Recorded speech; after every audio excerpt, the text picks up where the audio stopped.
ನಮಸ್ಕಾರ. ಇವತ್ತಿನ ನಮ್ಮ ಈ ಚರ್ಚೆಗೆ ಸ್ವಾಗತ.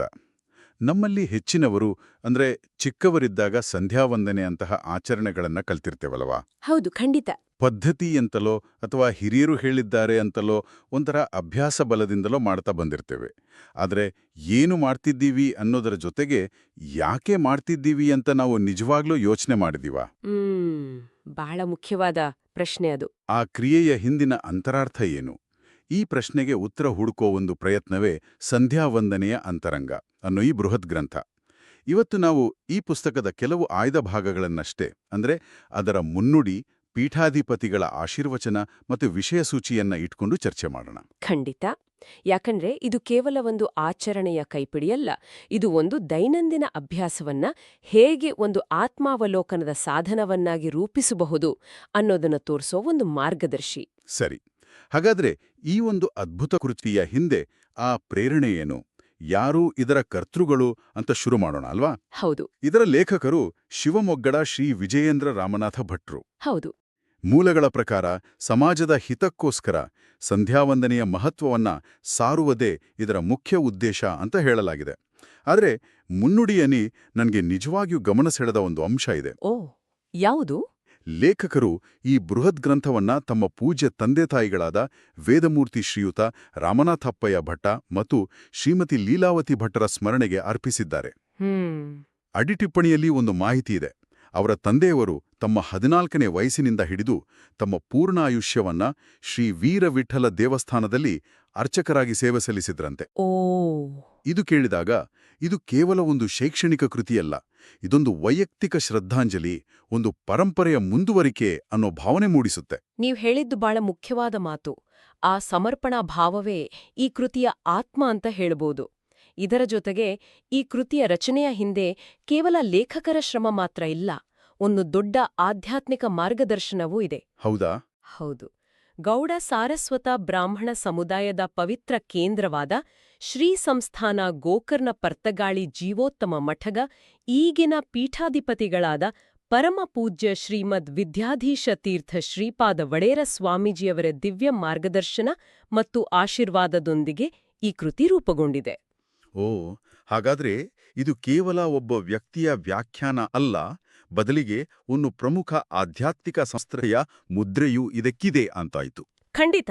ಅದಕ್ಕಾಗಿನ ಇದನ್ನ ಕೇವಲ ಪುಸ್ತಕ ಅನ್ನದೇ ಆಕರ ಗ್ರಂಥ ಅಥವಾ ಒಂದು ಉಲ್ಲೇಖ ಗ್ರಂಥ ಅಂತ ಕರೆಯೋದು? ನಿಖರವಾಗಿ.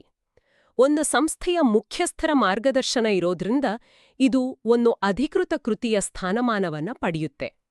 ಇದು ಕೇವಲ ಅಭಿಪ್ರಾಯ ಅಲ್ಲ, ಇದು ಒಂದು ಪರಂಪರೆಯ ಜ್ಞಾನವನ್ನ ಆಧರಿಸಿದೆ. ಹಾಗಾಗಿ ಇದರ ವಿಶ್ವಾಸಾರ್ಹತೆ ಜಾಸ್ತಿ. ಈ ಹಿನ್ನೆಲೆಯನ್ನ ನೋಡಿದ ಮೇಲೆ ಪುಸ್ತಕದ ರಚನೆಯ ಬಗ್ಗೆ ಮಾತಾಡೋಣ. ಇದನ್ನೊಂದು ಬೃಹತ್ ಗ್ರಂಥ ಅಂತ ಕರೆಯಲಾಗಿದೆ. ವಿಷಯ ಸೂಚಿಯನ್ನ ನೋಡಿದರೆ ಇದು 2 ದೊಡ್ಡ ಸಂಪುಟಗಳಲ್ಲಿ ಹರಡ್ಕೊಂಡಿದೆ. ಈ ವಿನ್ಯಾಸದ ಹಿಂದೆ ಏನಾದ್ರೂ ನಿರ್ದಿಷ್ಟ ಉದ್ದೇಶ ಇದೆಯಾ? ಖಂಡಿತವಾಗಿಯೂ ಇದೆ.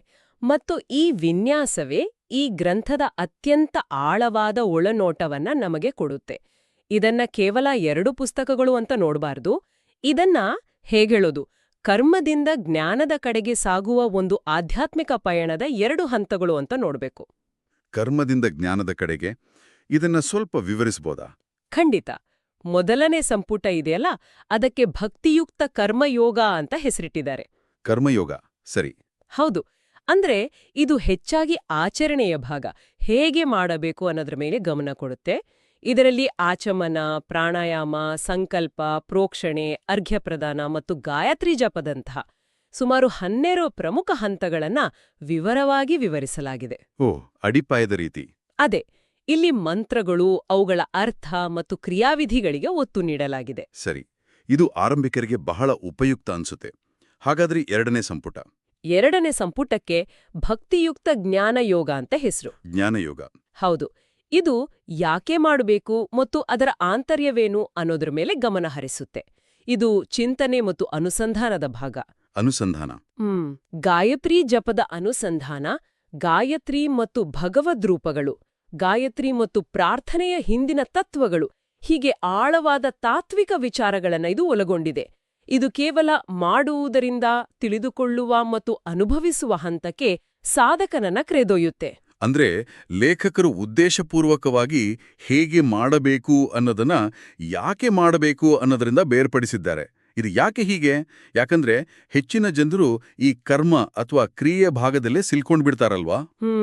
ಕಾಲಕ್ರಮೇಣ ಆಚರಣೆಗಳು ಕೇವಲ ಯಾಂತ್ರಿಕವಾಗಿ ಬಿಡೋ ಅಪಾಯ ಇರುತ್ತೆ. ಅತ್ಯುತ್ತಮವಾದ ಪ್ರಶ್ನೆ. ಇದೇ ಈ ಗ್ರಂಥದ ಮೂಲಭೂತ ಪ್ರತಿಪಾದನೆ. ಲೇಖಕರು ಹೇಳೋದೇನಂದ್ರೆ, ಜ್ಞಾನವಿಲ್ಲದ ಕರ್ಮ ಅಪೂರ್ಣ. ಸರಿ. ಅದು ಕೇವಲ ಒಂದು ಖಾಲಿ ಚಿಪ್ಪಿನ ಹಾಗೆ. ಈ ವಿಭಜನೆಯ ಮೂಲಕ ಅವರು ಸಾಧಕನಿಗೆ ಒಂದು ಸ್ಪಷ್ಟವಾದ ಮಾರ್ಗಸೂಚಿಯನ್ನ ಕೊಡ್ತಿದ್ದಾರೆ. ಮೊದಲು ಕ್ರಿಯೆಯನ್ನ ಸರಿಯಾಗಿ ಕಲಿ, ಆಮೇಲೆ ಅದರ ಹಿಂದಿನ ತತ್ವವನ್ನ ಅರಿಯೋಕ್ ಪ್ರಯತ್ನಿಸುವಂತ. ಆಗ ಮಾತ್ರ ಆ ದೈನಂದಿನ ಕರ್ಮ ಒಂದು ಧ್ಯಾನವಾಗಿ ಬದಲಾಗುತ್ತೆ. ನಿಖರವಾಗಿ ಒಂದು ಪ್ರಜ್ಞಾಪೂರ್ವಕ ಕ್ರಿಯೆಯಾಗಿ ರೂಪಾಂತರಗೊಳ್ಳುತ್ತೆ. ಈ ರಚನೆಯೇ ಈ ಗ್ರಂಥದ ಮುಖ್ಯ ಸಂದೇಶ.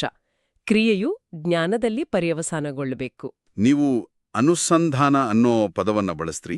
2ನೇ ಸಂಪುಟದಲ್ಲಿ ಗಾಯತ್ರಿ ಜಪದ ಅನುಸಂಧಾನ ಅಂತ ಒಂದು ವಿಷಯ ಇದೆ. ಹೌದು. ಅನುಸಂಧಾನ ಅಂದ್ರೆ ನಾವು ಸಾಮಾನ್ಯವಾಗಿ ಕೇಳೋ ಪದನೆ. ಆದರೆ ಇದರ ನಿಖರವಾದ ಅರ್ಥವೇನು? ಇದು ಕೇವಲ ಮಂತ್ರದ ಬಗ್ಗೆ ಯೋಚಿಸೋದಕ್ಕಿಂತ ಹೇಗೆ ಬೇರೆ? ಇದು ಬಹಳ ಸೂಕ್ಷ್ಮವಾದ ವ್ಯತ್ಯಾಸ. ಯೋಚಿಸೋದು ಕೆಲವೊಮ್ಮೆ ನಿಷ್ಕ್ರಿಯವಾಗಿರ್ಬೋದು, ಆದರೆ ಅನುಸಂಧಾನ ಅನ್ನೋದು ಒಂದು ನಿರಂತರವಾದ, ಸಕ್ರಿಯವಾದ, ಆಳವಾದ ಚಿಂತನೆ. ಓಕೆ. ಜಪ ಮಾಡುವಾಗ ದೇವತೆಯ ರೂಪ, ಮಂತ್ರದ ಅರ್ಥ ಮತ್ತೆ ಅದರ ಶಕ್ತಿಯನ್ನ ಮನಸ್ಸಿನಲ್ಲಿ ಸ್ಥಿರವಾಗಿ ಹಿಡಿದಿಟ್ಕೊಳ್ಳೋದೇ ಅನುಸಂಧಾನ. ಇದು ಮಂತ್ರದ ಶಬ್ದಕ್ಕೂ ಮತ್ತು ಅದರ ಹಿಂದಿರೋ ಆಧ್ಯಾತ್ಮಿಕ ಸತ್ಯಕ್ಕೂ ನಡುವೆರೋ ಒಂದು ಮಾನಸಿಕ ಸೇತುವೆ ಇದ್ದಾಗೆ. ಇದು ಕ್ರಿಯೆಗೆ ಪ್ರಾಣವನ್ನು ತುಂಬುವ ಪ್ರಕ್ರಿಯೆ. ಅದೇ ಈ ಪುಸ್ತಕದ ರಚನೆ ಮತ್ತು ಹಿನ್ನೆಲೆ ಎಷ್ಟು ಆಳವಾಗಿದೆ ಅಂತ ಈಗ ಗೊತ್ತಾಗ್ತಿದೆ. ಹಾಗಾದ್ರೆ ಈ ತತ್ವಗಳು ಆಚರಣೆಯಲ್ಲಿ ಹೇಗೆ ಕಾಣಿಸ್ಕೊಳ್ಳುತ್ತೆ ಅಂತ ನೋಡೋಣ. ನಿಮ್ಮತ್ರ ಮಂತ್ರಗಳ ವಿಶ್ಲೇಷಣೆಯಿಂದ ಒಂದು ಉದಾಹರಣೆ ಇದೆಯಲ್ವಾ? ಹೌದು. ಮೊದಲ ಸಂಪುಟದ 5ನೇ ಪರ್ವದಿಂದ ಒಂದು ಭಾಗವನ್ನ ನೋಡೋಣ. ಈ ಪರ್ವವು ನ ಗಾಯತ್ರ್ಯಾಹ ಪರಂ ಜಪಃ ಅಂದ್ರೆ ಗಾಯತ್ರಿಗಿಂತ ಶ್ರೇಷ್ಠವಾದ ಜಪವಿಲ್ಲ ಅನ್ನೋ ಒಂದು ಶಕ್ತಿಯುತ ವಾಕ್ಯದಿಂದ ಶುರುವಾಗತ್ತೆ. ಸರಿ. ಆದ್ರೆ ಇಲ್ಲಿ ಒಂದು ಪ್ರಶ್ನೆ. ಈ ಮಂತ್ರಗಳಲ್ಲಿ ನೀರಿಗೆ ಅಂದ್ರೆ ಆಪಹ ಅನ್ನೋದಕ್ಕೆ ಅತಿಯಾದ ಪ್ರಾಮುಖ್ಯತೆ ನೀಡಲಾಗಿದೆ. ಒಬ್ಬ ಆಧುನಿಕ ಮನಸ್ಸಿಗೆ ನೀರು ಕೇವಲ ಒಂದು ನೈಸರ್ಗಿಕ ವಸ್ತು. ಒಂದು ಧಾರ್ಮಿಕ ಆಚರಣೆಯಲ್ಲಿ ನೀರಿಗಿಷ್ಟೊಂದು ಮಹತ್ವ ಯಾಕೆ? ಇದರ ಹಿಂದಿನ ಆಳವಾದ ತಾತ್ಪರ್ಯವೇನು? ಇದು ವೈದಿಕ ಚಿಂತನೆಯ ಒಂದು ಮೂಲಭೂತ ಕಲ್ಪನೆ. ವೈದಿಕ ದೃಷ್ಟಿಕೋನವು ನೀರನ್ನ ಕೇವಲ H2O ಅಂತ ನೋಡೋದಿಲ್ಲ. ಅದನ್ನ ಒಂದು ಮಾಧ್ಯಮವಾಗಿ, ಒಂದು ದೈವಿಕ ಚೈತನ್ಯದ ಶರೀರವಾಗಿ ನೋಡುತ್ತೆ. ಅಂದ್ರೆ ಒಬ್ಬ ದೇವತೆಯ ವಾಸಸ್ಥಾನವಾಗಿ. ಇದು ಒಂದು ಭೌತಿಕ ಕ್ರಿಯೆಯನ್ನ ಅತ್ಯಂತ ವೈಯಕ್ತಿಕವಾದ ಸಂವಾದಾತ್ಮಕ ಅನುಭವವನ್ನಾಗಿ ಬದಲಾಯಿಸುತ್ತೆ. ಈ ದೃಷ್ಟಿಕೋನ ಇಡೀ ಕ್ರಿಯೆಯನ್ನೇ ಬದಲಾಯಿಸುತ್ತೆ. ಇದು ಕೇವಲ ಬಾಹ್ಯ ಶುದ್ಧೀಕರಣ ಅಲ್ಲ, ಬದಲಿಗೆ ಆ ದೈವಿಕ ಶಕ್ತಿಯ ಸಾರದಿಂದ ಆಂತರಿಕ ಆಧ್ಯಾತ್ಮಿಕ ಪೋಷಣೆಗಾಗಿ ಮಾಡೋ ಮನವಿ. ಖಂಡಿತ. ಹೊರಗಿನ ಪ್ರಪಂಚವನ್ನ ಒಳಗಿನ ಪ್ರಪಂಚದೊಂದಿಗೆ ಬೆಸೆಯುತ್ತೆ. ಅದ್ಭುತ. ಉದಾಹರಣೆಗೆ ಆಪೋಹಿಷ್ಠ ಮಯೋಭುವಃ ಅಂತ ಶುರುವಾಗೋ ಮೊದಲ ಮಂತ್ರವನ್ನೇ ನೋಡಿ. ಅದರಲ್ಲಿ ಊರ್ಜೆ ದದಾತನ ಮತ್ತು ಮಹೇ ರಣಾಯ ಚಕ್ಷಸೆ ಅಂತ ಪ್ರಾರ್ಥಿಸ್ತೀವಿ. ಅಂದ್ರೆ ಅನ್ನಾದಿ ಶ್ರೇಷ್ಠ ಪದಾರ್ಥಗಳಿಗಾಗಿ ಊರ್ಜೆ ಮತ್ತು ರಮಣೀಯವಾದ ಜ್ಞಾನ ಭಕ್ತಿಗೆ ಸಾಧನವಾದ ದೃಷ್ಟಿಗಾಗಿ ಚಕ್ಷಸೆ, ನಮ್ಮನ್ನ ಸಿದ್ಧಗೊಳಿಸು ಅಂತ ಕೇಳ್ಕೊಳ್ಳೋದು. ಇದು ಕುತೂಹಲಕಾರಿಯಾಗಿದೆ. ಶರೀರಕ್ಕೆ ಆಹಾರ, ಮನಸ್ಸಿಗೆ ದೃಷ್ಟಿ. ಇದು ಬಹಳ ಸಮಗ್ರವಾದ ಪ್ರಾರ್ಥನೆಯಾಗಿ ಕಾಣಿಸುತ್ತೆ. ಹೌದು. ಕೇವಲ ಅಮೂರ್ತವಾದ ಆಧ್ಯಾತ್ಮಿಕ ಗುರಿಗಳಿಗಾಗಿ ಅಲ್ಲ, ಬದಲಿಗೆ ಆ ಗುರಿಗಳನ್ನ ಸಾಧಿಸಲು ಬೇಕಾದ ಉತ್ತಮ ಜೀವನದ ಮೂಲಭೂತ ಅವಶ್ಯಕತೆಗಳಿಗಾಗಿಯೂ ಪ್ರಾರ್ಥಿಸಲಾಗ್ತಿದೆ. ಹೌದು. ಇಲ್ಲಿ ಭೌತಿಕ ಮತ್ತು ಆಧ್ಯಾತ್ಮಿಕ ಬೇರೆ ಬೇರೆ ಅಲ್ಲ, ಒಂದಕ್ಕೊಂದು ಪೂರಕ. ಶರೀರ ಸದೃಢವಾಗಿದ್ರೆ ತಾನೇ ಮನಸ್ಸು ಜ್ಞಾನದ ಕಡೆಗೆ ಹೊರಡೋಕೆ ಸಾಧ್ಯ. ನಿಜ. ಇನ್ನು 2ನೇ ಮಂತ್ರ ನೋಡಿ. ಯೋ ವಹ ಶಿವತಮೋ ರಸಃ. ಇಲ್ಲಿನ ಹೋಲಿಕೆ ಅದ್ಭುತವಾಗಿದೆ. ಅತ್ಯಂತ ಪ್ರೀತಿಯ ತಾಯಂದಿರು ತಮ್ಮ ಮಗುವನ್ನ ಹೇಗೆ ಪೋಷಿಸ್ತಾರೋ ಹಾಗೆ ಆ ದೈವಿ ಶಕ್ತಿಯ ಅತ್ಯಂತ ಮಂಗಳಕರವಾದ ಸಾರವನ್ನ ಶಿವತಮಃ ರಸಃ ನಮಗೂ ಕರುಣಿಸು ಅಂತ ಬೇಡ್ಕೊಳ್ಳಲಾಗ್ತಿದೆ. ಆ ಹೋಲಿಕೆ ನಿಜಕ್ಕೂ ಸುಂದರವಾಗಿದೆ. ಇದು ಆ ದೈವಿಕ ಶಕ್ತಿಯೊಂದಿಗಿನ ಸಂಬಂಧವನ್ನ ಯಾವುದೋ ದೂರದ ಶಕ್ತಿಶಾಲಿ ಅಸ್ತಿತ್ವ ಅನ್ನೋದಕ್ಕಿಂತ ಅತ್ಯಂತ ಆಪ್ತವಾದ ಪೋಷಿಸುವ ತಾಯಿಯ ಸಂಬಂಧವನ್ನಾಗಿ ಪರಿವರ್ತಿಸುತ್ತೆ. ಹೌದು. ಇದು ಭಯದ ಬದಲು ಪ್ರೀತಿ ಮತ್ತು ಭರವಸೆಯನ್ನ ಹುಟ್ಟಿಸುತ್ತೆ, ಸಂಬಂಧವನ್ನ ವೈಯಕ್ತೀಕರಿಸುತ್ತೆ. ಇನ್ನು 5ನೇ ಮಂತ್ರದಲ್ಲಿ ಈ ದೈವಿಕ ತತ್ವದ ವ್ಯಾಪ್ತಿಯನ್ನ ಸ್ಪಷ್ಟಪಡಿಸಲಾಗಿದೆ. ಅದು ಸಕಲ ಜೀವಿಗಳ ಚರ್ಷಣೀನಾಂ ಮತ್ತು ನಾವು ಬಯಸುವ ಶ್ರೇಷ್ಠ ವಸ್ತುಗಳ ವಾರ್ಯಾಣಾಂ ಅಧಿಪತಿ ಈಶಾನ ಅಂತ ಹೇಳಲಾಗಿದೆ. ಅಂದ್ರೆ ನೀರಿನಲ್ಲಿ ನಾವು ಕಾಣೋ ಚೈತನ್ಯ ಕೇವಲ ಆ ನೀರಿಗೇ ಸೀಮಿತ ಅಲ್ಲ. ಖಂಡಿತ ಅಲ್ಲ, ಅದು ಇಡೀ ಬ್ರಹ್ಮಾಂಡದ ಚೈತನ್ಯದ ಒಂದು ಕಿರುರೂಪ. ಅಂದ್ರೆ ಒಂದು ಸಣ್ಣ ಹನಿ ನೀರಿನ ಮೂಲಕ ಇಡೀ ಬ್ರಹ್ಮಾಂಡದ ಶಕ್ತಿಯೊಂದಿಗೆ ಸಂಪರ್ಕ ಸಾಧಿಸುವ ಒಂದು ಪ್ರಯತ್ನ ಇದು. ಒಂದು ಸಣ್ಣ ಕ್ರಿಯೆಯಲ್ಲಿ ಎಷ್ಟು ದೊಡ್ಡ ತತ್ವ ಅಡಗಿದೆ. ಹೌದು, ಇದೇ ಸಂಧ್ಯಾವಂದನೆಯ ಅಂತರಂಗ. ಬಾಹ್ಯವಾಗಿ ಕಾಣೋ ಸರಳ ಕ್ರಿಯೆಗಳ ಹಿಂದೆ ಅಡಗಿರೋ ಗಹನವಾದ ಸಾರ್ವತ್ರಿಕ ತತ್ವಗಳನ್ನು ಅನಾವರಣಗೊಳಿಸುವುದೇ ಈ ಗ್ರಂಥದ ಉದ್ದೇಶ. ನಾವಿವತ್ತು ಈ ಬೃಹತ್ ಕೃತಿಯ ಒಂದು ಸಣ್ಣ ಭಾಗವನ್ನು ಮಾತ್ರ ನೋಡಿದ್ದೇವೆ, ಆದರೆ ಇದರಿಂದ ನಮಗೆ ಕೆಲವು ಪ್ರಮುಖ ಒಳನೋಟಗಳು ಸಿಕ್ಕಿವೆ. ಖಂಡಿತ. ಮೊದಲನೇದಾಗಿ, ಈ ಗ್ರಂಥದ ರಚನೆಯ ಹಿಂದೆ ಕೇವಲ ಪಾಂಡಿತ್ಯ ಅಲ್ಲ, ಆಳವಾದ ಭಕ್ತಿ, ಕೌಟುಂಬಿಕ ಪರಂಪರೆ ಮತ್ತು ಆಧ್ಯಾತ್ಮಿಕ ಮಾರ್ಗದರ್ಶನ ಇದೆ ಅನ್ನೋದು.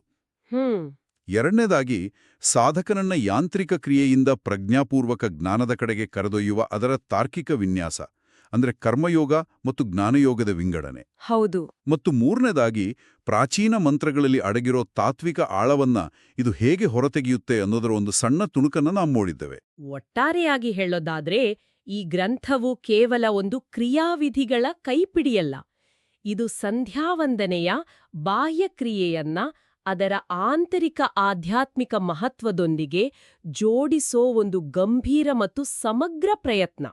ಒಂದು ಆಚರಣೆಯನ್ನ ಅನುಭವವನ್ನಾಗಿ ಪರಿವರ್ತಿಸುವ ಕಲೆ. ಸರಿಯಾಗಿ ಹೇಳಿದ್ರಿ. ಹಾಗಾದ್ರೆ ಇವತ್ತಿನ ನಮ್ಮ ಚರ್ಚೆಯನ್ನ ಮುಗಿಸೋ ಮೊದಲು ಕೇಳುಗರು ಯೋಚಿಸೋಕೆ ಒಂದು ಅಂತಿಮ ವಿಷಯವನ್ನ ಬಿಟ್ಹೋಗೋಣ. ಖಂಡಿತ. ಈ ಗ್ರಂಥವು ಸಾಧನೆಯ ಮಾರ್ಗವನ್ನ ಕರ್ಮಯೋಗ ಅಂದ್ರೆ ಕ್ರಿಯೆಯ ಮಾರ್ಗ ಮತ್ತು ಜ್ಞಾನಯೋಗ ಅಂದ್ರೆ ಜ್ಞಾನದ ಮಾರ್ಗ ಅಂತ ಸ್ಪಷ್ಟವಾಗಿ ವಿಂಗಡಿಸುತ್ತೆ ಅಲ್ವಾ? ಹೌದು. ಇದು ನನ್ನಲ್ಲಿ ಒಂದು ಯೋಚನೆಯನ್ನ ಹುಟ್ಟುಹಾಕಿದೆ. ನಮ್ಮ ದೈನಂದಿನ ಜೀವನದಲ್ಲಿ, ಧಾರ್ಮಿಕವಾಗಿರ್ಲಿ ಅಥವಾ ಲೌಕಿಕವಾಗಿರ್ಲಿ, ನಾವು ಮಾಡುವ ಸಣ್ಣ ಪುಟ್ಟ ಆಚರಣೆಗಳಿಗೆ ಇದೇ ದೃಷ್ಟಿಕೋನವನ್ನ ಅನ್ವಯಿಸಬಹುದಾ? ಉದಾಹರಣೆಗೆ ನಮ್ಮ ಬೆಳಗಿನ ವ್ಯಾಯಾಮ ಅಥವಾ ನಾವು ತಯಾರಿಸೋ ಒಂದು ಕಪ್ ಕಾಫಿ. ಅದನ್ನ ಕೇವಲ ಭೌತಿಕ ಕ್ರಿಯೆಯಾಗಿ ಕರ್ಮ ನೋಡೋ ಬದಲು ಅದರ ಹಿಂದಿರೋ ಉದ್ದೇಶ, ಅದರ ಪ್ರಯೋಜನ ಮತ್ತು ಆ ಕ್ಷಣದಲ್ಲಿ ಸಂಪೂರ್ಣವಾಗಿ ಹಾಜರಿರೋದ್ನ ಜ್ಞಾನ ಸೇರಿಸ್ಕೊಂಡ್ರೆ ಏನಾಗ್ಬಹುದು? ಅಂದ್ರೆ ನಮ್ಮ ದೈನಂದಿನ ಕಾರ್ಯಗಳಿಗೆ ಕ್ರಿಯೆ ಮತ್ತು ತಿಳುವಳಿಕೆ ಎರಡನ್ನೂ ಅನ್ವಯಿಸಿದ್ರೆ. ಹೌದು. ಹಾಗೆ ಮಾಡಿದ್ರೆ ನಮ್ಮ ಅನುಭವದಲ್ಲಿ ಯಾವ ರೀತಿಯ ಬದಲಾವಣೆಯಾಗ್ಬೋದು? ಇದೊಂದು ಯೋಚಿಸಬೇಕಾದ ವಿಷಯ.